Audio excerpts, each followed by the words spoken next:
Et j'étais là, mais non, mais les SaaS, c'est nul. C'est nul, les SaaS. Ça marche pas, j'ai des clients, mais ils payent pas. Mais t'es quand même l'un des meilleurs SaaS en France. Numéro 1, quand Numéro même. 1, non mais faut le dire, les Français savent pas marketer. Tu leur donnes tout en main aujourd'hui Ouais. pour faire un produit. Allez, je vais dire, il y a 70% des personnes qui vont lancer des SaaS et des apps qui vont faire peut-être 0 revenu, peut-être 10 euros, 100 euros. On va pas se mentir, l'infoproduit, c'est le Far West. J'aime beaucoup Oui. dire ça parce que t'as des mecs incompétents qui font de l'argent et c'est très grave. Aujourd'hui, c'est une opportunité qu'il faut pas louper, je pense. 2026-2027, on prend le train en ce moment. Premier jour de lancement du SaaS, 30 000 euros de revenus sur le premier jour de lancement. Et ouais, et là, je me suis dit, non, mais en fait, je tiens quelque chose. Hello les gars, j'espère que vous allez bien. On se retrouve en podcast aujourd'hui avec Jayden. Jayden, bon, très grand invité. Je suis vraiment content de le ramener parce que je le connais. On s'est connus personnellement, pote de pote. Et on se retrouve aujourd'hui en podcast. Il est dans un domaine qui est très connu, en vogue aujourd'hui. Et je pense que ça peut être intéressant qu'on en parle tous les deux. Parce que moi, je suis un tout petit peu dedans, mais toi, t'es un pétard dedans. En ce T'es moment, un pétard. ouais. Vas-y, présente-toi carrément. Ok, bah moi c'est Jayden, j'ai 26 ans, je travaille du coup dans les SaaS et les applications mobiles depuis maintenant un an et demi à peu près. Et LOL, c'est en train d'exploser carrément sur le marché. Ok. Et on est là pour parler de ça ensemble. Je pense qu'il y a beaucoup de choses à dire. Il y a beaucoup de choses à dire par rapport au SaaS parce que honnêtement, on voit beaucoup d'acteurs rentrer sur le marché pour vendre de l'infoproduit, mais des mecs vraiment pertinents dedans, j'en ai pas vu beaucoup. Et quand je suis tombé sur Jayden, parce que moi, à mes temps perdus, comme j'en parle souvent, je peux faire des petits SaaS, des SaaS internes pour des entreprises ou même pour Elevate Influence ou même pour mon accompagnement. Et il a vu mes SaaS, il a rigolé. Et il a montré son expertise. Et je me suis dit, ça serait vraiment pertinent de pouvoir en parler avec toi. Donc déjà, par rapport à tout ça, toi, tu veux pas trop parler de ton produit parce que tu m'avais dit que c'était par intérêt personnel, tu voulais pas en parler. Non. Mais est-ce que tu pourrais un peu juste développer par rapport un peu à ton parcours? Comment est-ce que tu en es arrivé à là par rapport au SaaS et tout ça? Qu'est-ce qui t'a mis dedans? Pourquoi avoir commencé? Et même comment tu en es arrivé à avoir des gros résultats? Oui, ok. Bah moi, à la base, je suis dans le monde de l'informatique. Donc j'ai fait BTS et école d'ingé dans le domaine de la cybersécurité. Donc j'avais un parcours classique, j'ai eu un bac+5. J'étais en alternance ensuite. Après, j'ai travaillé pour des grands groupes en France et aussi à l'étranger. Et en fait, moi, je faisais toujours des petits projets de mon côté, tu vois. Et je me disais, bon, ça va me servir pour moi, etc. Donc, tu vois, j'allais pas plus loin que ça. Ouais. Et après, en fait, j'ai lancé un produit comme ça parce que c'était mon besoin. Et je me suis dit, pourquoi pas, tu vois, le lancer pour d'autres personnes. Premier échec. Vraiment, premier échec que j'ai lancé. J'avais des utilisateurs, mais ils payaient pas. Et j'étais là, mais non, mais les SaaS, c'est nul. Tu vois. C'est nul, les SaaS.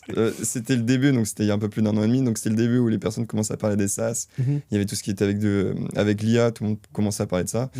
Et moi, je disais, non, c'est nul, les SaaS, ça marche pas. J'ai des clients, mais ils payent pas. Ils viennent sur le site, ils s'inscrivent, mais c'est nul, tu vois. Ouais, je vois. Et du coup, j'avais arrêté. Donc, je continue à faire des outils pour moi. Et je sais pas, il y a un jour où vraiment, j'ai eu un déclic. Je me suis dit, non, mais en fait, je vais repartir sur ce que j'ai fait. J'ai tout changé, j'ai tout rebrandé. J'ai changé toute la partie d'onboarding, comment les clients arrivent sur le site, à quel moment ils doivent payer, etc. J'ai changé tout de A à Z. Premier jour, donc là, c'était un peu plus d'1 an. Premier jour de lancement du SaaS, 3 000 euros de revenus sur le premier jour de lancement. Non. Et là, je me suis dit, ah ouais. Alors, c'était le même produit. Hein. C'était le même produit. C'était le même produit, c'était la même chose. Juste, j'ai tout rebrandé, mais complètement différemment. Ok. Et ouais, et là, je me suis dit, non, mais en fait, je tiens quelque chose. Et ensuite, on va en parler après, mais c'est là qu'il a commencé à se lancer la machine. Ok, je vois. Ouais. Parce que honnêtement, comme j'ai dit, on parle pas trop du produit, de l'application elle-même, mais t'as quand même l'un des meilleurs SaaS en France. Ouais. Numéro 1. Il faut le dire. Numéro 1 quand Numéro 1, mais j'en parle pas, tu vois. Il y en a pas. certains qui se mettent sur TrustMRR, donc c'est un site où tu affiches vraiment tes résultats. Notamment, il y a Trendtra qui est connu de Vincent Alonzi. Lui, vraiment très, très, très solide. Mais ouais, moi, je préfère pas en parler. Je reste sur mes stats, je reste sur ma niche, je suis bien. Tranquille. Je fais d'ombre à personne. Les gens ne savent pas que c'est moi qui suis derrière, donc c'est très bien. Exactement. Et par rapport à ça, moi, je voudrais bien savoir, est-ce que tu penses, parce que toi, tu m'as dit, tu as dit un peu que tu as commencé à côté donc, de ton alternance, de ton travail quand tu étais en poste. Est-ce que tu penses qu'un mec genre, qui part de zéro, littéralement, il peut créer un SaaS? Genre, il peut commencer à bosser aujourd'hui, honnêtement, avec l'IA, avec Claude et même d'autres fournisseurs de code d'IA, aujourd'hui, tu peux. Tu n'as pas besoin d'être développeur pour sortir un produit. Aujourd'hui, le plus important, vraiment, ça va être sur le marketing, l'acquisition. Comment tu vas ramener des personnes sur ton site ou ton application mobile. Ça, c'est vraiment le cœur du sujet. Parce qu'aujourd'hui, n'importe qui peut créer un produit. Mais derrière, moi, je vais avoir des conseils sur ça aussi. Tu peux lancer un produit, une bêta, tu vas le tester, tu vas le faire tester à tes amis, etc. Mais derrière, si tu veux vraiment aller très loin dans ton produit, dans ta vente, et éviter qu'il y ait des fuites de données. Derrière, il faut vraiment que tu te fasses aussi aider avec des personnes qui sont dans le domaine, ouais. cybersécurité, développement, etc. C'est Exactement. super important. Ok. Voilà. Ok, je vois et tout. Parce que honnêtement, je vais pas te mentir, moi je suis jeune, j'ai le consulting, j'ai un accompagnement, je traîne avec beaucoup de personnes. Chaque jour, je côtoie de nouvelles personnes. Et des petits jeunes qui viennent me parler de ouais, j'ai envie de lancer un SaaS, j'ai envie de lancer un SaaS. Moi, je les regarde, je te dis la vérité, je les regarde, je dis, mais les gars, vous avez aucune connaissance au niveau du marketing, même par rapport aux produits. Moi, une phrase qui m'est très importante et qui m'est très chère dans ma manière de travailler, c'est l'idée, tout le monde peut l'avoir. Mais le plus important, c'est l'exécution. C'est-à-dire que si tu exécutes bien ton idée, c'est là où elle est intéressante. 90% des gens ne savent pas exécuter. Et c'est là où est le problème, c'est que tout le monde veut lancer un SaaS, tout le monde a la meilleure idée, c'est l'idée du siècle. Mais déjà qu'au niveau de l'exécution même du SaaS, utilitaire, ils n'y arrivent pas. Maintenant, tu rajoutes le côté marketing, acquisition, là où c'est le Far West, il faut être bon dedans, ils n'y arrivent pas aussi. Non, c'est compliqué. Mais et il y a un problème aussi, il y en a beaucoup qui le remarquent, c'est qu'en fait, tu as tellement d'idées que tu veux shipper énormément de produits. Et du coup, tu te concentres pas sur ton produit principal et tu vas vouloir faire d'autres SaaS, etc. Et là, quand tu commences à aller un peu trop dans la multiplication de produits, bah, peut-être que tu as déjà un produit qui tu peux atteindre 200K d'MRR en 6 mois, 1 an, tu vois. Alors que tu vas shipper plein de petits produits qui vont peut-être faire 500, 800, 1200, 2000, tu vois, d'MRR. Tu vois, il y a ça aussi le problème. C'est que tu as tellement d'idées que tu veux shipper des produits un peu partout. Et toi, tu penses qu'en fait, genre, pour avoir un bon SaaS, honnêtement, il faudrait peut-être se concentrer sur une feature principale qui serait le cœur. Ouais, alors sur les SaaS, faut se concentrer sur la feature principale, la sortir. Et ensuite, c'est les utilisateurs qui vont t'aider, qui vont te donner des idées sur OK, mais ils vont t'envoyer des mails, ils vont te faire des retours d'expérience en disant non, mais là, ça marche pas bien, nous, on aimerait bien que tu rajoutes aussi ça. Et c'est les utilisateurs qui vont construire ton produit avec toi. Toi, tu te mets la base, tu réponds à un besoin principal, et eux, derrière, c'est eux qui vont t'envoyer les petites briques en disant bah non, mais nous, on aimerait bien ça, nous, on voudrait que tu rajoutes ça. Et en fait, c'est grâce à eux que tu vas construire un vrai produit qui va être durable, et là où les utilisateurs ils vont vraiment rester sur ton SaaS. La rétention, c'est super important. Bah, je pense que c'est aussi le cœur du jeu, parce que honnêtement, tu nous as parlé de l'acquisition, mais le mot que tu viens de dire, rétention, est aussi très important. Parce que c'est eux qui vont te payer au fur et à mesure, qui vont te faire des abonnements annuels et tout ça. Franchement, c'est quand même pas mal intéressant de savoir que techniquement, tout le monde peut se lancer dans un SaaS, tout le monde peut en créer un, mais qu'au niveau de l'exécution du produit, c'est très important. Au niveau du marketing, c'est très important. La rétention, c'est très important. Et c'est pour ça que je pense que moi, la plupart du temps, ce que je dis à ces jeunes-là, c'est vraiment... C'est pas que c'est impossible de lancer un SaaS. C'est qu'il faut avoir les épaules pour. C'est des épaules, c'est un gabarit qu'il faut avoir. Et je pense que c'est pas tout le monde, en étant débutant dans le business, qui peut faire ça. Non. Après, je sais pas ce que t'en penses. Mais... Moi, je pense que... Il n'y a pas forcément d'âge ou d'expérience à avoir pour lancer un SaaS aujourd'hui. Il faut juste être focus, il faut être sérieux. Faut pas lâcher l'affaire. Il y a beaucoup de personnes qui vont se démotiver au bout de 2-3 semaines, 1 mois, ils vont dire non, ça marche pas, j'ai pas de revenus, ou alors ils ont peut-être une 50aine d'euros, 100 euros de revenus. Faut pas non plus aussi survendre le SaaS en disant que tu vas devenir millionnaire avec ça du jour au lendemain. Bien sûr, il y a beaucoup de travail derrière, mais aujourd'hui, c'est une opportunité qu'il faut pas louper, je pense, 2026-2027. Je pense il y a beaucoup de personnes qui peuvent se lancer, qui se lancent encore actuellement dedans. Et il faut prendre le train en ce moment parce que c'est le meilleur moment là pour se lancer. Tu trouves que c'est l'opportunité à saisir, honnêtement? Je pense honnêtement, aujourd'hui, 2026-2027, c'est la meilleure opportunité à saisir. Mais attention, je dis bien attention, il ne faut pas tout de suite se dire qu'on va devenir millionnaire, multimillionnaire avec ça. Ça peut te construire des bons revenus, mais il y a beaucoup de travail derrière. C'est sûr. Et il faut de la consistance. Voilà, faut pas lâcher, faut jamais lâcher. Ok, je vois, parce que toi, un peu, est-ce que tu pourrais expliquer un peu le parcours que tu as eu avec ton application web ou ton application mobile? Parce que je pense que ça n'a pas pété du jour au lendemain, même si tu as fait 3000 le jour du lancement. Bah, comme je t'ai dit, en fait, au début, ça marchait pas. J'ai tout rebrandé, je l'ai relancé, j'ai remarketé direct dès le premier jour. J'ai eu 3000 euros de revenus le premier jour. Et ensuite, ça a découlé parce que j'avais mes stratégies d'acquisition qui étaient parfaites, entre guillemets. Et donc j'arrivais à faire revenir du trafic pas autant que je voulais, mais assez pour avoir des bons revenus. Et mais tu vois, ça, j'aurais peut-être jamais eu cette opportunité si je m'étais pas dit un jour, bah non, ok, j'ai foiré, mais attends, je vais essayer de comprendre pourquoi j'ai pas réussi. Parce que j'arrive à faire venir des personnes sur le site, pourquoi j'arrive pas à les faire payer? C'est ça. Tu vois. Et c'est ça, il y a beaucoup personnes qui vont peut-être ne pas réussir à faire parier des gens, ils vont se dire ah, mais non, ça marche pas, c'est nul comme moi. Ouais, c'est Exactement comme moi. Et non, et c'est un gros travail aussi sur toi-même où tu dois dire ok, là j'ai fait ça, qu'est-ce que je dois faire pour que ça aille mieux, comment je dois faire pour que les utilisateurs ils arrivent à mettre de l'argent avec leur carte bancaire pour mon SaaS. Et aussi, il faut jouer sur la frustration.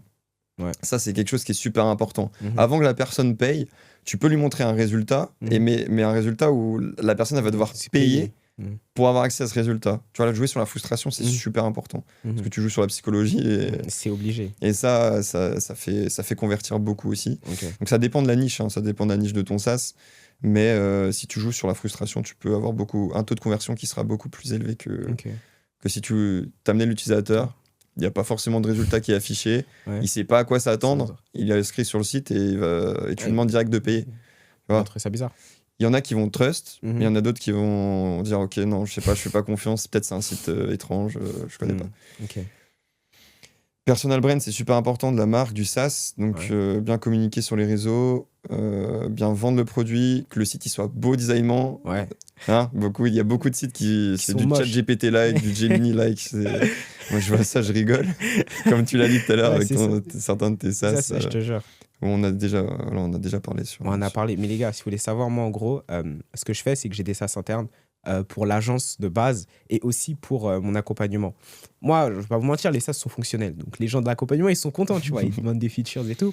Mais j'ai jamais été confronté au marché. C'est-à-dire que c'était que consommateur, mais jamais quelqu'un qui était plus au-dessus. Je lui ai montré ça, il a rigolé. il a rigolé. Ouais, mais on travaille dessus, là. On va travailler dessus. Mais moi, je t'ai dit, franchement, le design, c'est très important. C'est là où j'ai des lacunes. Moi, en termes de features, j'ai au moins la faculté d'être intuable, j'ai envie de te dire. C'est-à-dire que je trouverai toujours une solution pour l'implémenter. Mais ouais, j'avoue que le design, c'est quelque chose qu'il faut travailler. Et je trouve que c'est 80% en fait, du SaaS. En fait, c'est la première chose que vont voir les personnes, c'est ton site. Ta landing page, la page, le home, directement. Dès qu'ils voient que c'est bien, visuellement c'est beau, ils ont envie. T'as les bonnes informations aux bons endroits, c'est super important, même des petites démos. Il y en a certains qui jouent sur des vidéos de démonstration directement quand t'arrives, il y en a d'autres tu dois scroller, tu vois un peu chaque.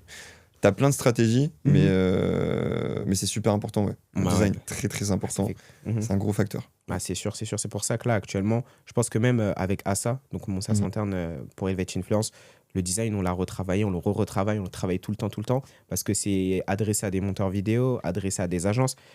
On sait très bien que déjà, il y a des agences qui délocalisent, donc dans d'autres pays, la connexion, elle peut bugger, les écrans, ils sont pas propres et tout. Donc, on voit qu'il y a un besoin de facilité et on sait que les monteurs vidéo sont très vite débordés par rapport à tout ça, par rapport aux informations, parce que sinon, ils seraient pas monteurs vidéo. Oui, bien sûr. Donc, il faut simplifier l'accès. Et c'est pour ça que, honnêtement, ce genre de choses au niveau du design, faut le travailler. Oui, c'est important. faut le travailler.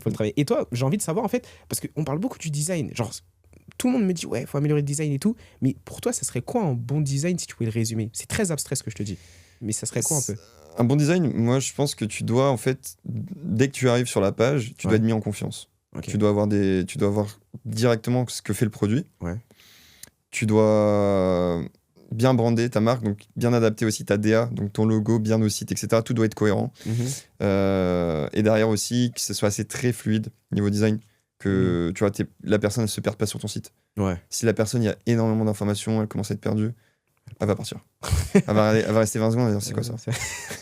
Elle va rester 20 secondes, c'est ça. Mais dès que tu arrives sur la page d'Home, si c'est bien brandé, page de démo, directement, elle sait la personne où elle est, ce qu'elle veut, ce qu'elle va faire, ce que le produit fait, et l'objectif, le résultat, c'est bon. Ok, je vois. Donc, c'est vraiment le fait de brander déjà, donc avoir une DA qui est cohérente. DA cohérente. Tout ça. Ensuite, avoir un côté très visuel. C'est-à-dire que tu te dis, ok, en fait, il faut juste j'appuie là pour avoir là. C'est très, très, très simple, ok, je vois. Et en dernier, tu m'avais dit en gros que cohérence, direction artistique, visuel, et en gros que ça soit simple d'accès. Simple d'accès pour n'importe qui. Et si on a ces trois-là, tu penses que le design... Tu peux mieux convertir. Tu peux mieux convertir, c'est ça qui peut être intéressant. Cool. Et je voulais savoir aussi, par rapport à tout ce qui est SaaS, acquisition, toi, actuellement, comme je t'ai dit, tu as un SaaS qui est quand même assez coté en France, on va pas se mentir. Et pour un mec qui vient de commencer, comment est-ce qu'il pourra aller trouver ses premiers prospects, genre acheter son SaaS B2C, après on parlera peut-être de SaaS B2B, mais comment il pourrait trouver ses premiers prospects?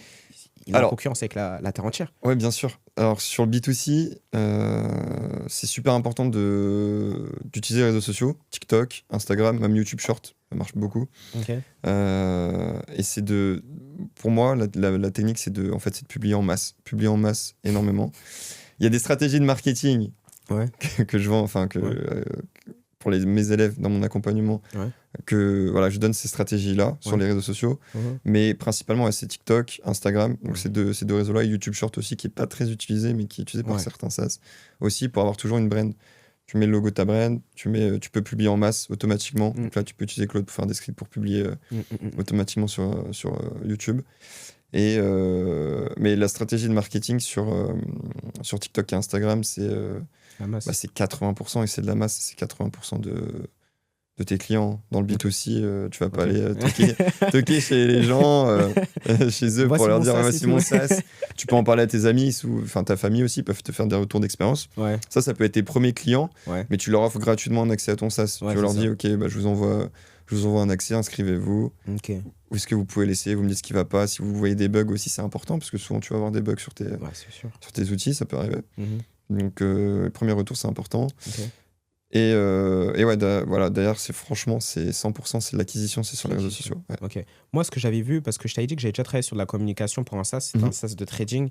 Et une des méthodes qui avait bien marché, ça a été de faire des mèmes. En gros, c'est un truc, je trouve que ça passe beaucoup.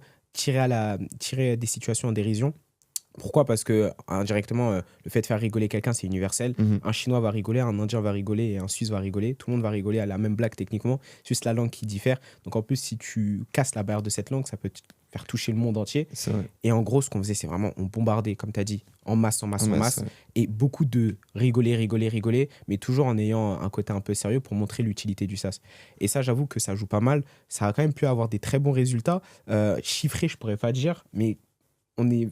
Entre guillemets, je pense qu'en termes de SaaS, trading en France, sur le marché français, il y a peu de personnes qui sont aussi connues que maintenant par rapport à la communication qu'on a pu faire. Et ça, c'est vrai que c'est pas mal méchant. C'est pas mal méchant.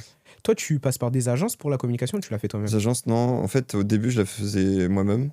Et ensuite, quand j'ai commencé à grandir dans le studio de SaaS, je pouvais plus gérer. Clairement, je pouvais plus gérer tout seul. Et non, j'ai des équipes marketing qui gèrent un peu tout ça pour moi. J'ai des managers, etc. qui gèrent les campagnes. Mais c'est full organique. Moi, je passe pas par les ads. Pas du tout. Non, zéro. Je passe pas du tout par les ads. On avait fait des campagnes d'ads, ça avait bien marché, mais en fait, tu vois que l'investissement, et après derrière, en fait, pour les SaaS, donc quand on passe par Stripe, etc., ça va. Mais quand tu vends des apps mobiles sur l'App Store, par exemple, avec les pourcentages que prend déjà Apple, c'est sûr. Donc, pour info, c'est 15% quand tu es en dessous d'1 million d'euros de CA. Quand tu dépasses le million, tu es à 30% de taxes. C'est beaucoup. Et c'est pour ça que là, il y a des nouvelles stratégies qui sont mises en place avec ce qu'on appelle le Web to App. Tu rediriges l'utilisateur vers le web. Et ensuite, une fois qu'il a payé sur le web, hop, tu le rediriges vers l'application. Du coup, tu baisses tes taux de taxes. Voilà, c'est une technique qui est en place depuis pas longtemps, là, qu'on utilise. C'est pas mal intéressant, honnêtement, d'avoir ce genre de technique. Et donc, toi, ce que tu me disais, en gros, c'est que c'est full organique et que moi, je voudrais bien savoir, honnêtement, parce que ton SaaS, il a dû grossir, il a vraiment pu avoir pas mal de résultats. Qu'est-ce qui a été les premières choses que tu as déléguées et comment on peut déléguer quand on fait un SaaS ? Parce qu'on a l'impression un peu que c'est le business du solitaire. C'est en fait, dans sa chambre. Pour ceux qui bootstrap, c'est ceux qui ils se lancent sans fonds, il n'y a pas de levée de fonds, ils n'ont pas de VC derrière, etc. pour faire que ce soit des campagnes de marketing, parce qu'il y en a qui sont beaucoup dans les ads, ça marche, je ne dis pas que ça ne marche pas, et qui aussi ont besoin de recruter, parce qu'il y a des personnes qui vont vouloir prendre des développeurs avec eux. Comment on pourrait faire ? Donc en fait c'est simple, une fois que tu t'es lancé, déjà il faut se lancer, soit tu t'associes avec quelqu'un, donc type développeur, etc. Moi c'est ce que je conseille. Une personne qui va être vraiment focus marketing à 100% et une autre personne qui va être concentrée sur le développement. Comme ça tu auras toujours une personne qui va dev et qui sera focus sur le produit, et l'autre personne qui va vraiment ramener le trafic. Donc tu allies les deux et là tu as le combo parfait si tu veux t'associer avec quelqu'un. Mais quand tu es tout seul et que tu ships ça de A à Z, quand tu vas commencer à avoir des clients, c'est là où tu vas utiliser l'argent que tu vas gagner, et cette partie-là, tu vas la réinvestir dans le marketing. Il y a beaucoup de personnes qui vont garder l'argent et vont se dire bah non, moi je vais pas investir dans le marketing. Attends, j'ai fait 10 000 euros dans un mois. Il y a des personnes qui vont se dire je fais 10 000 euros de CA. Bah non, ce CA-là, tu vas réinvestir une partie dans le marketing. Cet argent-là, il va te permettre d'avoir beaucoup plus de clients qui vont rester aussi, tu auras une meilleure LTV, etc. Donc, non, c'est important de déléguer Je pense que quand tu atteins, allez, entre 5 et 10 cas d'MRR, je pense que tu peux déjà réfléchir à essayer de trouver des personnes qui vont travailler pour toi sur le marketing, recruter des UGC, donc c'est des personnes qui vont faire des vidéos pour toi, c'est des micro-influenceurs, on appelle ça, que tu payes pas non plus très très cher, mais c'est des personnes qui vont te ramener aussi du trafic. Donc voilà, il y a toute une stratégie derrière. À investir, enfin l'argent que tu récupères, tu l'investis dans le marketing directement. Ok, je vois. Donc ouais, c'est vraiment le fait de pouvoir se concentrer une partie sur le marketing, une autre partie sur le développement, deux profils distincts pour être sûr et certain de pouvoir bombarder un maximum. Ça, j'avoue que c'est pas mal smart, c'est ce qu'on fait avec mon associé, là où il y a vraiment mon associé qui va vraiment aller chercher un côté très stratégique et moi qui va rendre réelle cette stratégie à travers les actions. Et ça permet, pas sans mentir, d'avancer 6 fois plus vite. Les journées sont définies, on sait qui fait quoi, et surtout, l'association devient, entre guillemets, semi-dépendante. Parce que tu es dépendant de ton collègue pour percer, mais il y a quand même une certaine compétence qui est signée des deux côtés. Et toi, est-ce que, j'aurais une question à te poser, entre guillemets, pour trouver un associé dans un SaaS, déjà, est-ce que c'est bien de s'associer dedans ? Est-ce que c'est compliqué ? Je pense qu'il faut s'associer vraiment avec la bonne personne, parce que ça peut pas bien se passer.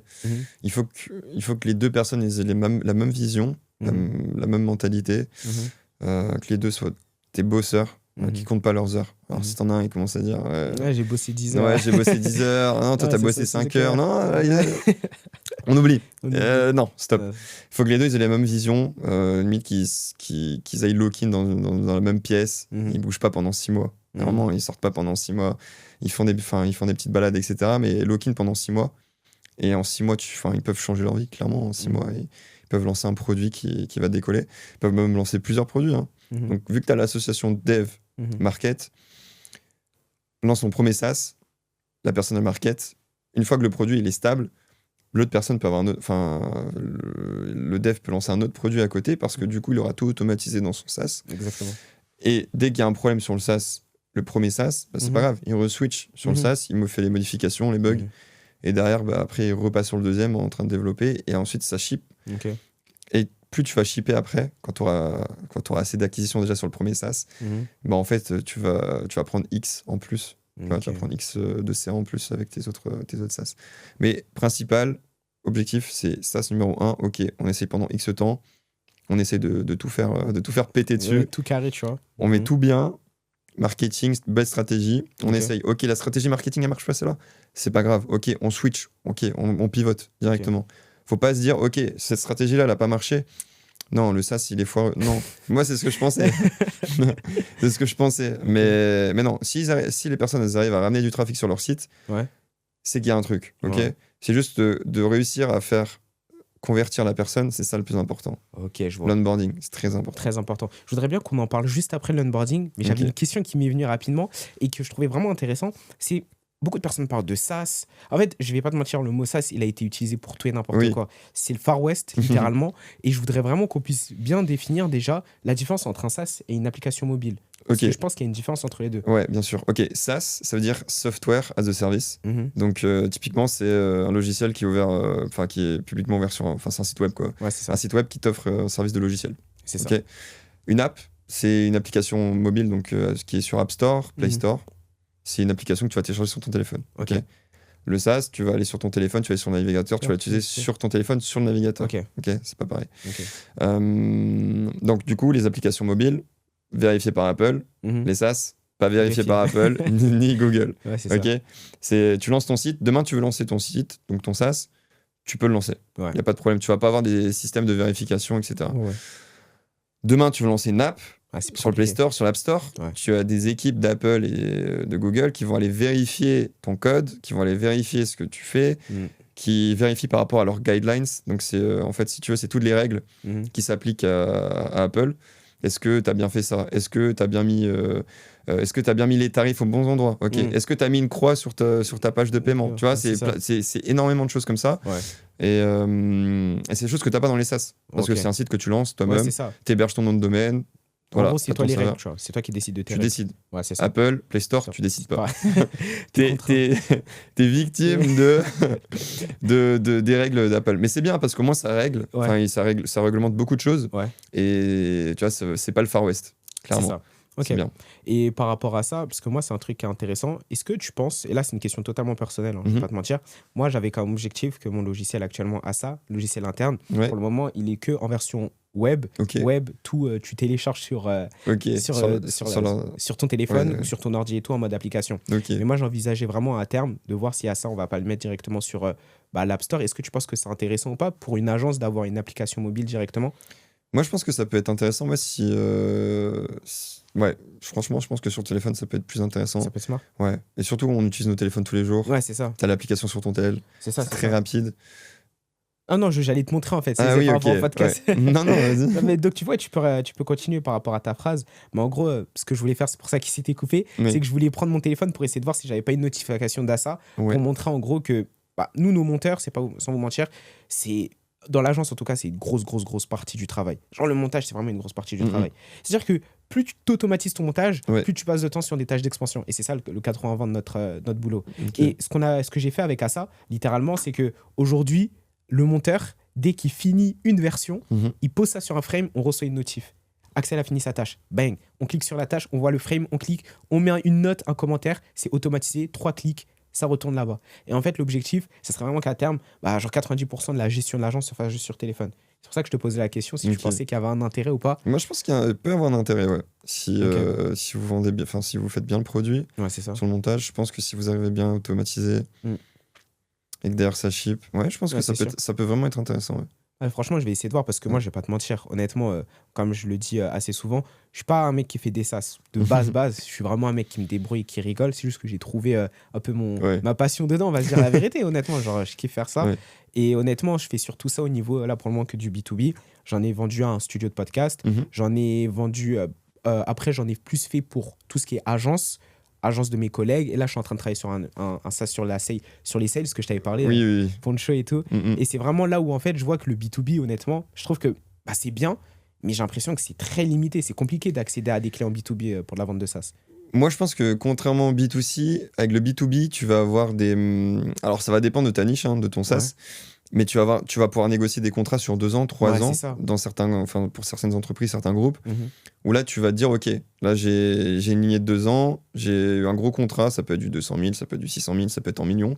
Ça dépend de ton SaaS, ça dépend de comment tu le vends, ça dépend si ton produit il est vraiment demandé et qu'il n'y a pas de demande, il n'y a pas de proposition sur le marché. Et alors, ouais, bien sûr, alors là, c'est là où c'est complètement différent du B2C, où tu vas pas te déplacer, etc. Ça. B2B, c'est très important. Se déplacer, aller rencontrer les clients dans les entreprises. Réunion, ça prend plus de temps, du coup, pour vendre. Mais derrière, tu as une puissance de frappe qui est beaucoup plus grosse, dans le sens où, sur le B2B, je pense que tu peux faire en millions d'euros en CA en 1 an et demi. Alors que B2C, tu vois, tu peux être un peu plus limité. C'est un peu plus ça va te demander beaucoup plus de temps, mais pour les personnes qui n'aiment pas forcément se déplacer, rencontrer des clients qui sont pas très sociables ou qui n'ont pas vraiment les idées, des profils commerciaux, c'est plus compliqué. Après, tu peux très bien t'associer avec un commercial. Tu ships ton app, tu ships ton SaaS, tu t'associes avec un commercial et lui, ce qu'il adore faire, c'est aller se déplacer, prospecter, etc. Coup de téléphone, du code call, etc. Mais vraiment aller dans les entreprises et comprendre le besoin aussi. Tu sais, c'est pas parce que tu vas aller dans la boîte que tu vas juste présenter ton produit, ils vont dire non, on n'aime pas. Ok, tu peux très bien aller dans une entreprise et dire écoutez, est-ce que vous avez 30 minutes, je peux rencontrer tel directeur, etc. Non, il n'a pas tant, hop, il donne un numéro de téléphone, tu ships une visio ou une réunion avec. Et d'ailleurs, tu dis, écoutez, nous, on fait ça, on fait des SaaS. Est-ce que vous avez un besoin aujourd'hui ? Qu'est-ce que vous avez besoin d'automatiser ? Nous, on peut automatiser des choses pour vous. Ok, vous avez besoin de quoi ? C'est quoi vos painful ? Enfin, vos douleurs, c'est ça, vos douleurs. Quelles sont vos douleurs au quotidien ? Qu'est-ce qu'on peut automatiser pour vous faire gagner du temps et surtout de l'argent ? C'est ça.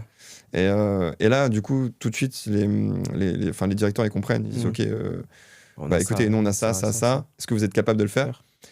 Je pense, aujourd'hui avec l'IA, je pense que tu peux revenir 1 semaine, 2 semaines après avec une bêta. Une bêta. Tu arrives avec une bêta, tu proposes un call et tu dis écoutez, là, on a quelque chose à vous proposer, on a travaillé dessus.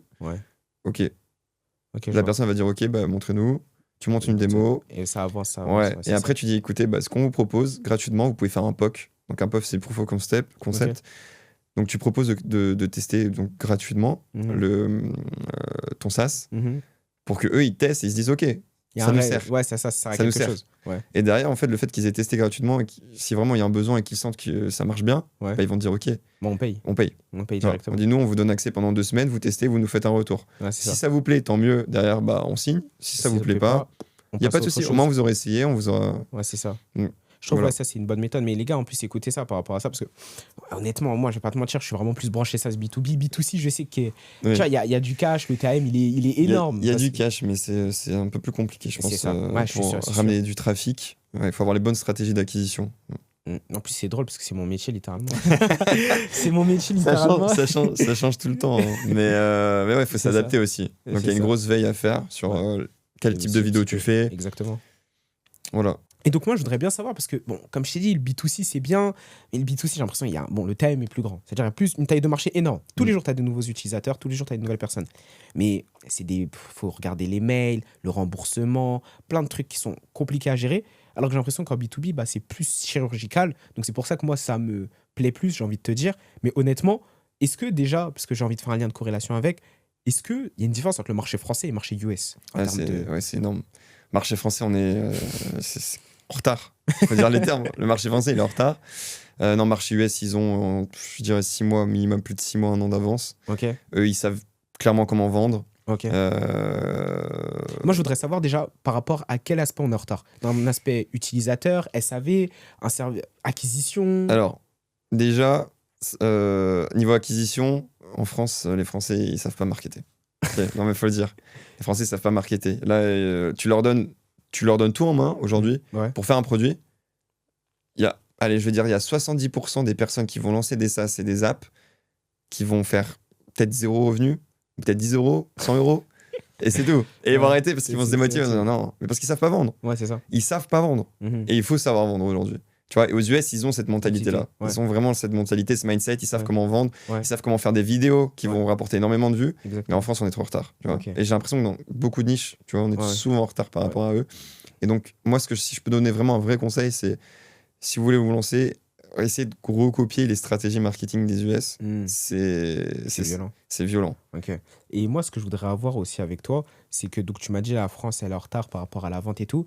Tu as beaucoup parlé de vente et je trouve que ça serait intéressant pour que toute personne qui veut lancer un SaaS, est-ce que tu pourrais vite fait expliquer très rapidement, un petit, genre 3 étapes pour vraiment avoir une application qui vend? Ok. Alors, aujourd'hui, la phase la plus importante d'une app, quand on arrive dessus, c'est l'onboarding. Ok. Il y a 2 écoles. Il y a l'école où il y a des personnes qui vont essayer de faire en sorte que la personne, elle soit impliquée dans l'onboarding. Ok. C'est-à-dire qu'on va te poser des questions. Ok. Quel âge tu as? Mhm. Ok, qu'est-ce que tu aimes? Mhm. Peu importe la niche. Hein. Ça peut être une vingtaine, trentaine de pages. Ok. Et nous, on a remarqué dans les apps que plus l'onboarding il est long, Mhm. plus la personne elle est impliquée dans l'onboarding, plus il y a de chances que cette personne-là elle va convertir.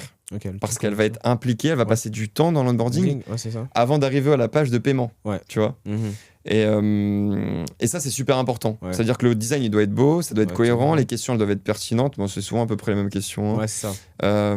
La dynamique aussi, donc des beaux designs, des belles animations, c'est super important. Avoir une mascotte Ok. pour une app, ça marche bien. Ça marche bien. Ouais. Tu mets une petite mascotte, ça peut marcher, ça marche bien. Ok. Parce que la personne peut être attachée Bien voilà, émotionnellement et Ouais, tout. je vois. Bon, tu vas me dire, non, ah ouais, c'est vrai. On va dire que ouais, il y a des apps qui convertissent vraiment grâce à ça. Mais dans toutes les niches, hein, ça peut être fait dans toutes les niches. Ouais. Juste, l'onboarding, c'est le plus important. Ouais. Voilà, c'est l'onboarding le plus important. Avant d'arriver à la page de paiement, l'utilisateur, il doit vraiment il doit passer beaucoup de temps dessus. Ok. Il y a des personnes qui vont dire non, l'onboarding, ça doit être rapide, etc. Mais nous, on a eu des vraies stats qui ont montré que les utilisateurs qui restaient le plus longtemps sur un onboarding convertissaient plus. Ouais, il doit montrer un intérêt en gros. Ça va montrer un intérêt. Et en fait, la personne, quand elle est investie dans l'onboarding, Ouais. après, elle se dit, tu sais, t'arrives sur la page de paiement et tu te dis, vas-y, j'ai passé 10 minutes là. J'ai passé 10 minutes de mon Oui, c'est temps. ça, Oh, c'est c'est ça. bon, tu vois. Autant y Alors que aller. tu peux arriver vite sur la page de paiement et dire, Vas-y, encore une appli, oui, vas-y, qui c'est veut payant, encore payer une et appli tout. qui paye. Ouais, c'est ça. Et ça, c'est la mentalité française. Mm. En France, les utilisateurs, quand ils voient que c'est payant, ils sont là. Encore un Tu vois, truc payant et ils tout. soufflent, ils disent c'est payant, c'est chiant. Aux US, ils s'en foutent. Ouais, c'est normal. C'est payant, c'est normal. Tu vois, ils n'ont pas cette mentalité. Donc là, il y a déjà il y a un changement de mentalité. Aussi, quand tu crées une app, soit tu peux décider de targeter que les US. Donc dans ces cas-là, tu targetes que les US et je pense que tu auras plus de revenus. Mais en France, tu peux cibler bien aussi le marché français.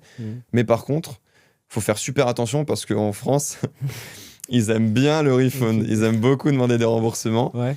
Mais en fait, ce qu'ils savent pas, c'est que derrière, quand il y a un très haut taux de remboursement, derrière, en fait, il y a des alertes avec Apple. Et en fait, ça peut complètement tuer ton app. Bah ouais, c'est ça. Ton app, elle peut être retirée d'App Store parce que tu as 9 personnes sur 10 qui demandent un remboursement. Bon, s'il y a 9 personnes sur 10, c'est qu'il y a un problème. C'est sûr. C'est que ton app, il y a un souci. Mais en France, nous, ce qu'on a remarqué, c'est que les Français, ils aiment beaucoup demander des remboursements. Ah, c'est sûr. C'est une très grosse mentalité française, ça, le fait de rembourser. T'as accès au produit, après tu te fais rembourser. Ils font ce qu'ils ont à faire, après ils se font rembourser. Et honnêtement, par rapport à ça, est-ce que toi, tu as trouvé une solution pour éviter ce genre de problématique ou pas? Moi, c'est leur montrer le résultat quasiment dans l'onboarding. Donc, ils savent à quoi s'attendre. Parce que tu as des Français, des fois, ils vont voir l'onboarding et des fois, il y a certains ils comprennent pas du tout ce qui va se passer après avoir payé, donc ils payent. Ils ont accès au truc et au final, ils disent mais j'en ai pas besoin. Oh, mais j'ai pas besoin. Pourquoi j'ai pris, j'ai pas besoin. Hop, ils annulent, etc. Donc, c'est important de bien expliquer dans l'onboarding qu'est-ce que fait l'app et le résultat qu'ils auront. Et sinon, bah, moi, stratégie, ça dépend des niches de nos apps, mais c'est US, on va dire 70% d'US. Sinon, bah, y a des gens dans le monde entier qui utilisent nos SaaS et nos apps.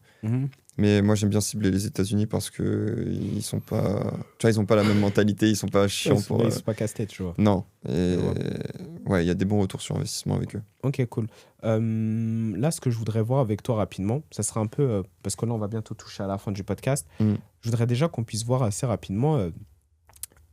Toi, les prochaines étapes, déjà d'un point de vue peut-être personnel par rapport à ton application, ça serait quoi? Comme tu l'as pas dit, est-ce que tu pourrais dire vite fait ce que tu comptes mettre en place sur les mois, les semaines à venir ou pas?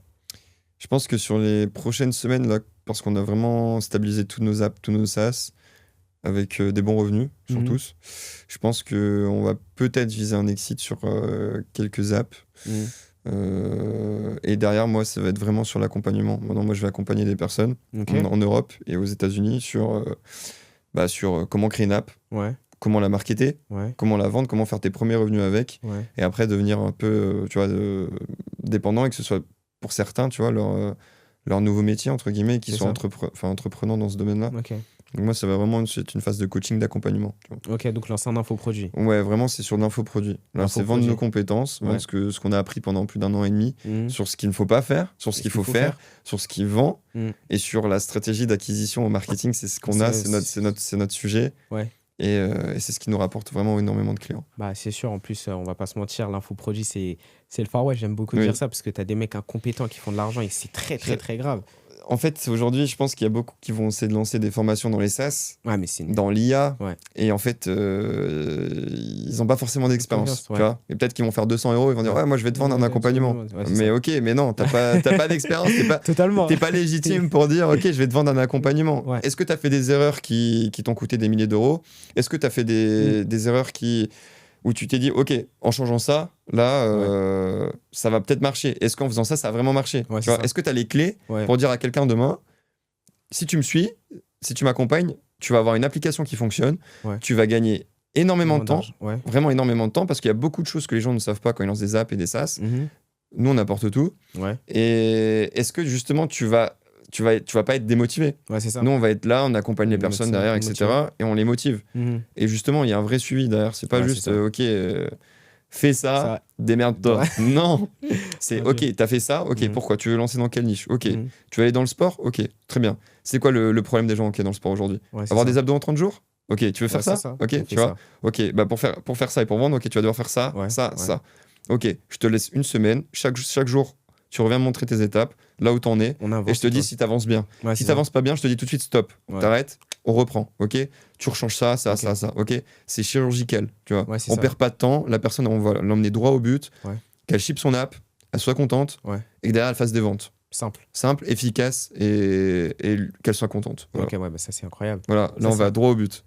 Accompagnement numéro 1 en France sur les SaaS, c'est l'objectif. Ça va être l'objectif. Et je pense que ça va non, franchement, il n'y aura pas de bullshit. C'est sûr. Voilà, on vend que du réel. Bah après, je vais pas te mentir, parce que pour moi, Jadon, du peu que j'ai pu connaître, ça fait quand même un petit moment maintenant qu'on a pu commencer à parler ensemble. bah, j'ai vu l'expertise et tout. Et c'est pour ça qu'aujourd'hui même, on est en train de faire le podcast. Ouais. Parce que quand même, on va pas se mentir. J'aurais pu faire comment ça s'appelle, la personne naïve, enfin, inviter la première personne avec qui je parle. Mais non, c'est que j'ai vu directement qu'il y avait un intérêt très, très fort et que, ouais, intellectuellement, il y a quelque chose à aller chercher. Non, C'est non, sûr, non, c'est ouais. sûr. Ok. Dis-moi un peu, t'en as pensé quoi de ce podcast? Ah, c'était top. C'était Ah, top. franchement, merci pour l'invitation. Ah C'était non, c'est moi qui te remercie d'être incroyable. venu. Non, mais bon. Donc, par rapport à tout ce qui a été dit, honnêtement, j'espère que ce podcast a pu vous plaire. Je ne vais pas vous mentir, on a essayé d'être très chirurgical, donner beaucoup, beaucoup de conseils. Donc, moi, le conseil que je vous donne pour toutes les personnes qui veulent se lancer dans les SaaS, marketing ou autres, réécoutez le podcast, vous retournez au début, vous prenez des notes. Parce que si vous l'avez regardé sans prendre de notes, bah, c'était de la branlette, on va Bah pas se non, mentir. non. Vous avez Là, on a kiffé. donné des infos quand Là, même. vous avez donné quand même, on a quand même donné On a donné des belles infos. quand même, il y a Voilà. des choses assez pertinentes qui ont été à aller chercher. Donc, reprenez le podcast, vous notez. Et si vous voulez, vous pouvez venir poser des questions à moi ou Jayden. Les Instagram seront en description. Et je pense qu'on est bon sur ça, honnêtement. Pas d'autres choses à rajouter. En tout cas, ça a été un plaisir et je pense qu'on est bon. Plaisir partagé. Parfait. Bah, merci On fait ça. beaucoup.